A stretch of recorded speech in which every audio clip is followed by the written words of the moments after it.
They say death comes quick in the desert, but for me, it lingered, slow and cruel, like buzzards circling overhead. I remember the heat, the way it shimmered off the canyon walls, making everything look like a fever dream. My name was Silas Crow, once, when I had flesh to speak it with, when my jaw still had lips to form the words. Now, I am something else, something caught between the sand and the stars, between memory and dust. It started with the gold, as these things often do. We found it, my crew and I, buried deep in a mine that the Apache said was cursed. But greed, it deafens a man to warnings, makes him blind to the signs painted in blood on canyon walls. We took it all, every gleaming ounce, our saddlebags heavy with our fortune, our doom. The first night after we left the mine, Jenkins didn't wake up. We found him stiff, cold, his eyes wide open, staring at something we couldn't see. In the morning light, we buried him shallow, too eager to move on, too afraid to linger. By the third night, we were all sick, our skin peeling away like old paper, our bones showing through in places they shouldn't. The gold, it seemed, had a price steeper than any of us could pay. But still we rode, clutching our treasure, even as our fingers turned to bone. I was the last to fall, watching my companions crumble to dust one by one, their screams echoing off the rocks. When my turn came, when my heart finally stopped its desperate beating, I thought, thank God, it's over. I was wrong. I woke, if you can call it that, under a moon so bright it hurt. But I had no eyes to hurt, just empty sockets that somehow still saw. My hands, nothing but bone now, still gripped my revolver. My horse, somehow still there, somehow still loyal, stood waiting, itself transformed into something skeletal, something wrong. The curse wouldn't let us rest, wouldn't let us die properly. We were bound to ride forever, guarding the gold we'd stolen, unable to spend it, unable to abandon it, unable to find peace. Night after night, I ride these canyons, my bones rattling with each step my undead horse takes. The living, they fear me now, and rightfully so. Sometimes travelers stumble into my canyon, lost, seeking shelter from the desert sun. I watch them from the ridges, my empty eye sockets tracking their every move. Part of me, the part that remembers being human, wants to warn them, wants to tell them to run. But the curse, it has other plans, always other plans. When the moon rises full, I am compelled to ride down, my skeletal horse's hooves striking sparks from the stones. The sound of my approach, it's like wind through a graveyard, like whispers of the damned. I've seen strong men weep at the sight of me, seen them fall to their knees and pray. Some try to shoot me, bullets passing through my ribs, clattering harmlessly against the rocks behind me. You cannot kill what is already dead, what has been dead for how long now? Decades? Centuries? Time moves strangely when you're cursed, when every night is the same nightmare, looping, endless, eternal. The gold, it sits in my saddlebags still, glowing with an unnatural light, calling to the greedy, the desperate, those who try to take it. They join me, eventually. I've watched it happen, watched the curse spread like poison, watched flesh melt away from bone, watched the light of understanding die in eyes that will never close again. I have companions now, other riders, other fools who thought they could steal cursed gold and live. We ride together, a ghostly cavalry of the damned, our bones gleaming white in the moonlight, our silence more terrible than any scream.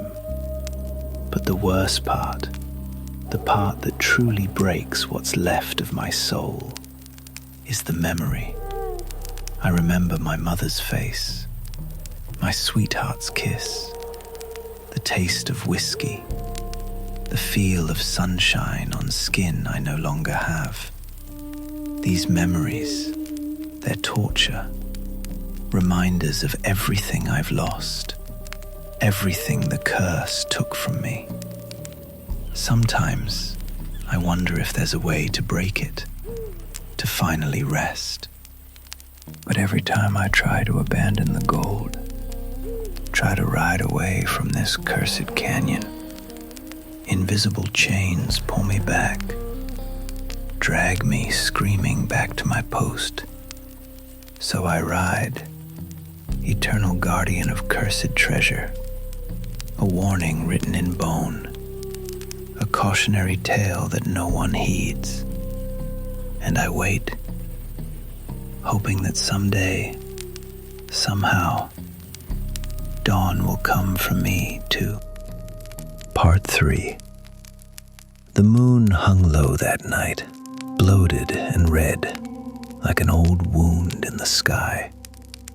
I felt it before I saw him, a living presence in my dead canyon, a heartbeat where there should be only silence and wind. He came on foot, stumbling, desperate, his horse long dead somewhere in the desert behind him. Thomas Garrett, I would later learn his name, though names mean little to the dead. What mattered was the look in his eyes, not greed, not ambition, but something I hadn't seen in a century of cursed nights. Pure, desperate love. He collapsed near the canyon entrance, his canteen empty, his lips cracked and bleeding. In his coat pocket, I could see the edge of a photograph, a little girl with dark curls and her father's eyes.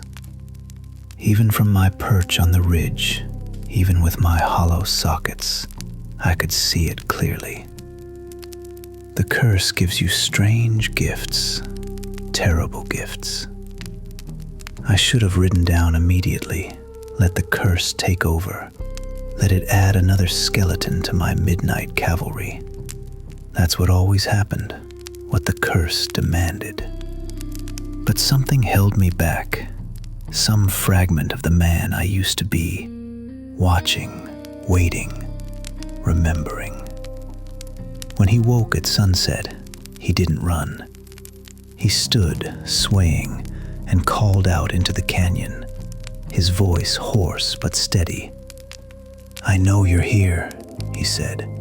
"I know about the gold, about the curse. I don't care. My daughter, Sarah, she's dying. Consumption. The doctors in San Francisco, they can save her, but they want $5,000. $5,000 I don't have." His voice broke then, just slightly. "I'll trade anything. My life, my soul. Just let me take enough to save her." The curse stirred inside me, eager, hungry. It wanted him. It always wanted them. I felt my skeletal horse shift beneath me, felt my hand move toward my revolver without my will. The curse was preparing to ride, to take him, to make him like me. But I fought it. God, how I fought it. You cannot imagine what it's like. Fighting a curse that lives in your bones, that is your bones. It's like trying to stop your own heart from beating. Like trying to tell your lungs not to breathe. Except you have no heart, no lungs. Only the terrible will of something ancient and angry.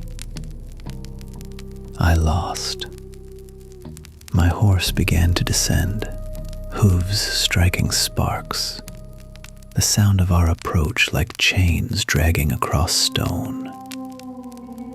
Thomas Garrett turned to face me, and I saw his eyes widen, saw him stumble back, saw his hand go to a pistol at his hip. "Santa Maria," he whispered, crossing himself. I rode closer, the moonlight making my bones gleam silver white. My empty sockets fixed on him, and through the curse's grip, I tried desperately to communicate something, anything human. "Shoot," I heard myself say, my jaw moving of its own accord, the voice not mine but something hollow, echoing. "Shoot if it makes you feel brave. The bullets won't stop me. Nothing stops me. Nothing stops any of us." As if on cue, the others emerged from the shadows. My fellow damned. 6 skeletal riders on skeletal horses. The canyon filling with the sound of rattling bones and hollow hoofbeats. Jenkins was there, or what was left of him. So was Martinez, and Buck, and the others whose names I sometimes forgot in the long, empty years. Thomas fired. 3 shots, quick succession, good grouping. They passed through my ribs. 1, 2, 3, harmless as wishes. He was a good shot, I noted distantly. Military training, probably. Cavalry, by the way he stood his ground even as his hand shook. "The gold," the curse made me say, "is not for the living. Those who take it join us. Forever. Is your daughter's life worth an eternity of damnation? Worth becoming this?" I gestured to myself, to my companions, to the horror we represented. But even as the curse spoke its threats, I was screaming inside, fighting, pushing against the invisible chains that bound my will. And then, something miraculous happened. Thomas Garrett didn't run. He didn't beg. He stepped forward. "Yes," he said simply. "Yes, it's worth it. She's 6 years old. She likes to draw pictures of horses. She laughs when it rains. She calls me Papa and believes I can do anything." His voice grew stronger. "So yes, take me, curse me, make me like you. Just let me send the gold to her first. Let me save her, and then do whatever you want with my soul." The curse hesitated. I felt it, actually felt it pause, confused by this response. In 100 years, no one had ever offered themselves willingly, with full knowledge, for love rather than greed. The curse was made of greed, fed by greed, sustained by it. This was something else. And in that moment of hesitation, I pushed. I pushed with every fragment of memory, every piece of humanity I had left. I thought of my own mother, long dead, truly dead, free of curses. I thought of the girl I'd loved, whose name I could barely remember. I pushed with all the regret of a century, all the sorrow of watching myself become a monster, night after night after night. My jaw moved, but this time the words were mine. "Run," I managed to croak out, my voice straining against the curse. "Run, you fool. Save her another way. Don't become this." The other skeletons shifted, agitated. The curse was fighting back now, angry at my rebellion. I felt pain, real pain, something I hadn't felt since I died, as if my bones were trying to tear themselves apart. Thomas stared at me, confusion and hope warring in his expression. You're trying to help me?" "Run," I screamed, and this time it came out clear, human, anguished. He ran, but the curse wouldn't let him escape so easily. The other riders moved to pursue, and I threw myself into their path, my skeletal horse rearing. Jenkins crashed into me, bones clattering against bones. We went down in a tangle of skeletal limbs, and I heard Thomas's footsteps retreating, stumbling up the canyon wall. The curse was fury now, pure fury, and it turned that fury on me. I felt myself being pulled apart, not physically but spiritually. Whatever was left of Silas Crow being shredded by the ancient magic that owned me. But I held on.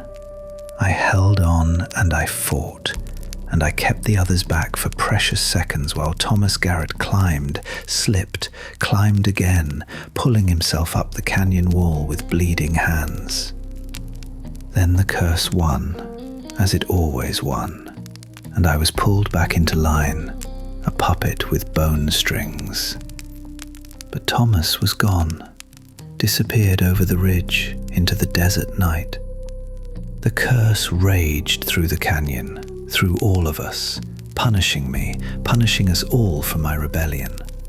We rode in circles, screaming without voices, our bones rattling like prison bars, until the moon set and we were, once again, allowed to rest. But something had changed.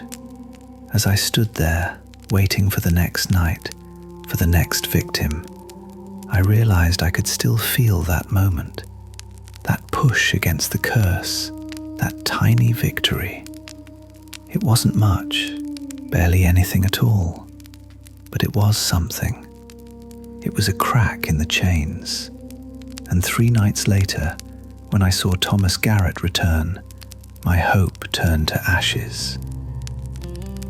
The last ride, part 3, continued. The father's bargain. He came back. The fool, the brave, magnificent fool, came back. This time he wasn't alone. He brought a priest, an old Mexican man with white hair and tired eyes who had seen too much of the world's darkness. Father Diego, he called himself, and he carried a satchel full of things I recognized from my distant, living past. Rosaries, holy water, a Bible so worn the pages were nearly transparent, and other things I didn't recognize. Older things, things that smelled of sage and smoke and ancient earth. I couldn't leave, Thomas explained, though the explanation wasn't directed at me, not really. He was talking to himself, justifying his decision. Sarah, she needs me to try everything. Father Diego, he knows about curses like yours. He's broken them before.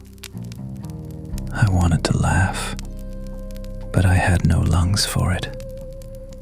Broken curses like mine? This curse was older than missions, older than crosses, older than the God this priest served. It was made in blood, and greed and dark magic from before the Spanish ever set foot in this land. But I said nothing. I couldn't. The curse held me tighter now, punishing me for my previous rebellion, keeping me locked in silence as the sun set and the moon rose. That same bloated red moon. Father Diego began his ritual as darkness fell. He drew a circle around Thomas with salt and ash, muttering prayers in Latin and in another language, something older, something that made the air feel heavy and strange. He lit candles that burned with green flames, and he opened his Bible to passages marked with strips of leather. The other skeletons emerged as they always did, drawn by the presence of the living, by the compulsion of the curse. But they stopped at the edge of Father Diego's circle, as if hitting an invisible wall. The priest's magic was real, I realized with surprise. Weak, perhaps, against something as old as our curse, but real. "Spirits of the damned," Father Diego called out, his voice surprisingly strong for such an old man. "I compel you to show yourselves, to speak, to answer for your sins." The curse fought him, of course. We stood there, silent, our empty sockets staring, our bones rattling in the desert wind. "Silas Crow," the priest said, and my name, my real name spoken aloud after so many years, hit me like a physical blow. "I know you're there. Thomas told me you tried to save him. If there's any part of you still human, still capable of choice, I'm offering you a chance. Help as our this curse, help as greed, and perhaps you can finally rest." The curse tightened its grip, rage flowing through me like ice water. It didn't want me to speak. It wanted me silent, obedient, forever. But the priest had spoken my name. Names have power, old power. And something in me responded to it, recognized it. I fought. God and the devil and everything in between, I fought that curse with everything I had. Every memory, every scrap of humanity, every moment of regret and sorrow and desperate hope. My jaw creaked open. "Gold," I managed to rasp, the word dragging itself out of my skeletal throat like broken glass. "Taken from sacred ground, blood spilled in the taking. Apache shaman cursed it. We who stole it, bound to guard it forever." The effort left me trembling, my bones actually shaking from the strain of defying the curse's will. Father Diego nodded, pulling out a small leather journal and frantically scribbling notes. "Can the gold be returned? Would that break the curse?" I tried to answer, but the curse clamped down hard, and I couldn't force out another word. Instead, I managed to nod, just once, just barely. "Where is the sacred ground?" Thomas asked, stepping to the edge of the circle. I couldn't speak, couldn't nod, but I could move, slightly, and I turned my skull toward the east, toward the deepest part of the canyon, where the mine entrance still gaped like a wound in the earth. "The mine," Father Diego said. "Of course. The gold must be returned to where it was taken from." He turned to Thomas. "This is more dangerous than I thought. The curse, it's fighting him, fighting me. If we try to take the gold and return it, every one of these spirits will try to stop us. They can't help it. The curse won't let them. But Silas is fighting it, Thomas said. He helped us once. Maybe he can help us again. I wanted to warn them. I wanted to tell them that my resistance was costing me, that each act of defiance made the curse stronger, angrier, more determined to crush whatever was left of my will. I wanted to tell them that even if they succeeded, even if they returned the gold, there was no guarantee the curse would release us. It had fed on us for too long, grown too strong. But I couldn't speak. The curse had stolen my voice again. Father Diego began a new prayer, this one in that older language, and I felt something shift in the air. The other skeletons backed away, agitated, and I realized what he was doing. He was trying to weaken the curse's hold, temporarily, just enough to give them a chance. "Thomas," the priest said urgently, "I can give you perhaps an hour, maybe less. The circle will protect you from the spirits, but only while you're inside it.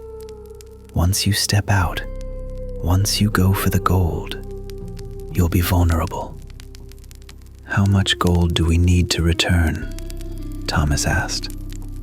"All of it?" I managed to nod again, fighting through the curse's resistance. All of it. Every cursed ounce. Thomas looked at me, really looked at me, his living eyes meeting my empty sockets. "Will you help us, Silas? Can you fight the curse long enough to help us carry the gold back to the mine?" The question hung in the air like smoke. Could I? I had managed moments of resistance, brief victories against the curse's iron will. But this would require sustained defiance, carrying the gold while the curse screamed through every bone in my body, demanding I stop, demanding I kill them, demanding I protect the treasure. I didn't know if I could do it, but I thought of that photograph in Thomas's pocket, of little Sarah who liked to draw horses and laughed when it rained. I thought of my own mother, my own lost love, my own wasted life and cursed death. I nodded.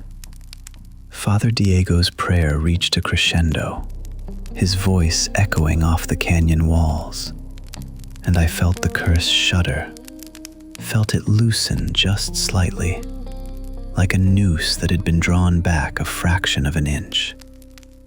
Not much, but enough. "Now," the priest gasped, clearly exhausted. "Go now, while the binding is weak." Thomas stepped out of the circle, and immediately the other skeletons surged forward. But I threw myself in their way again, and this time, with the curse temporarily weakened, I could do more than just obstruct. I could fight. My bony fists connected with Jenkins's skull, sending him sprawling. I grabbed Martinez's arm and threw him back into Buck. It wasn't much, but it gave Thomas the seconds he needed to reach the mine entrance, to duck inside. The curse roared back with a vengeance, and I felt it slam into me like a physical force.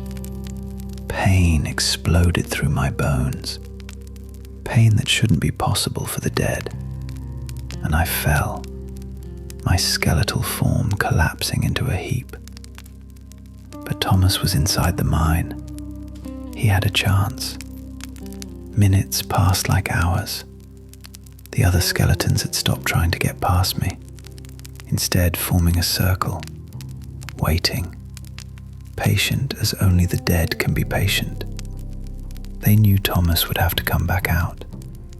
They knew the curse would regain its full strength. They knew we would take him then, make him one of us, another guardian of cursed gold. Father Diego stood in his circle, still praying, but I could see the exhaustion on his face, see the way his hands shook. His magic was fading, the curse too strong, too old, too deeply rooted in blood and bone. Then Thomas emerged from the mine, and my dead heart would have stopped if it had been capable of beating. He carried the gold, all of it, stuffed into 2 leather saddlebags slung over his shoulders. He staggered under the weight, his face pale in the moonlight, but he was smiling, actually smiling, the fool. "I have it," he called out. "All of it, just like you said." The curse exploded. It ripped through me, through all of us. A tidal wave of rage and hunger and desperate, furious need. The other skeletons charged, and this time, I couldn't stop them. The curse had me too, pulling me forward, demanding I retrieve the gold, demanding I kill the thief, demanding. I fought it. God help me, I fought it with everything I had. But it wasn't enough. My bones carried me forward. My hand reached for my revolver. My jaw opened to scream curses at the living man who dared to take what was ours. Thomas didn't run. Instead, he did something I never expected. He walked toward the mine, toward the sacred ground, carrying the gold. "Father," he shouted, "the prayer! Say the prayer of unbinding!" Father Diego's voice rose again, weak but determined, words in that ancient language flowing like water over stone. And Thomas kept walking, step by step, carrying the gold closer to where it belonged. The Last Ride, Part 3, Final. The Father's Bargain. We were upon him in seconds, a cavalry of the damned, our bones clattering like hailstones, our empty sockets fixed on the gold, the precious gold, our gold. I reached him first, my skeletal hand closing around his arm. I felt his warmth, the terrible, beautiful warmth of living flesh, and the curse demanded I drain it, take it, make him cold like me. But Thomas looked at me, looked right into my empty sockets, and he said something that changed everything. "Thank you, Silas. Thank you for trying to save me. Thank you for fighting. I won't let it be for nothing." Gratitude. He was thanking me, even as I held him in a grip that could crush bone, even as my fellow damned surrounded him, clawing at the saddlebags. He was thanking me. And something in me, something I thought had died 100 years ago, broke.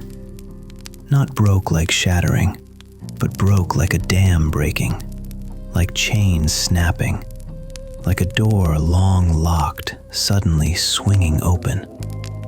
I let him go. The curse screamed, railed, threatened to tear me apart from the inside.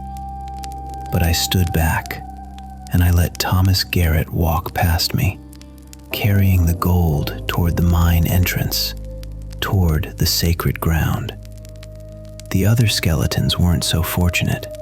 They swarmed him, tearing at the saddlebags, trying to drag the gold back. Jenkins got his bony fingers on one of the bags and pulled, hard. The leather tore, and gold coins spilled out, glittering in the moonlight like fallen stars. Thomas fell to his knees, scrambling to gather the coins, to stuff them back into the torn bag. The skeletons descended on him like vultures, and I knew with terrible certainty that he wouldn't make it. The curse was too strong, the gold too precious, the sacred ground too far. Unless someone helped him. I threw myself forward, not at Thomas, but at my former companions. I grabbed Jenkins and pulled him back, my bones interlocked with his in a grotesque parody of an embrace. Martinez came at me from the side, and I kicked out, sending him sprawling. "Go!" I tried to shout at Thomas, but the word came out as a dry rasp. "Go!" He understood. He gathered the gold, the torn bag clutched to his chest, loose coins in his pockets, and he ran, stumbling, falling, getting up again, toward the mine entrance. The others left me and pursued him, but I kept fighting, kept grabbing at them, slowing them down. Every second was agony, the curse tearing at me like invisible claws, punishing my rebellion with pain I couldn't have imagined the dead could feel. Father Diego's prayer grew louder, more urgent, and I realized he was walking toward us, his circle of protection abandoned, his old legs carrying him as fast as they could toward Thomas, toward the mine, toward the end of this. Thomas reached the mine entrance just as Buck's skeletal hand closed around his ankle. He fell forward into the darkness of the mine, and the gold spilled from his arms, coins bouncing and rolling deeper into the shaft, back toward where they had come from, back to the sacred ground. The effect was immediate and catastrophic. The curse convulsed like a living thing, and every skeleton in the canyon froze mid-motion.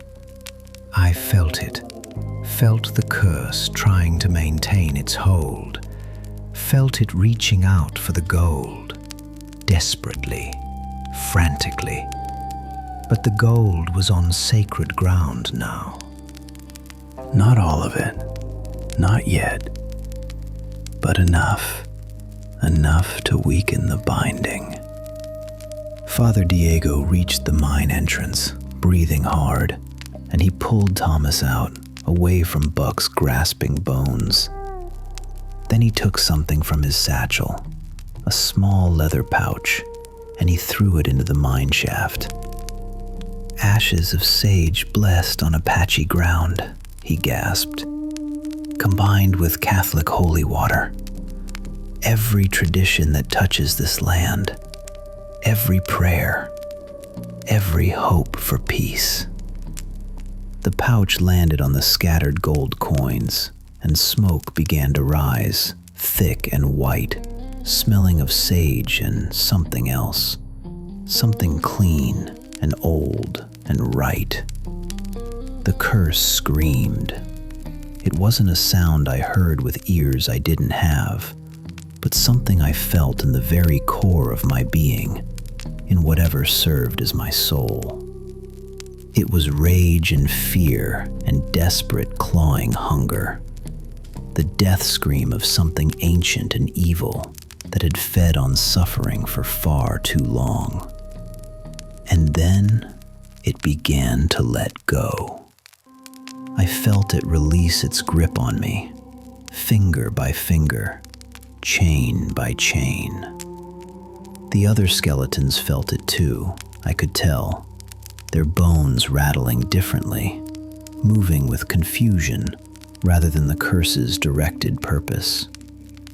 "Silas Crow," Father Diego said, his voice formal, ritual. Jenkins, Martinez, Buck, all you who were bound by greed and blood to guard this cursed gold. I declare your sentence served. I declare your binding broken. I declare your souls free to seek whatever rest awaits them.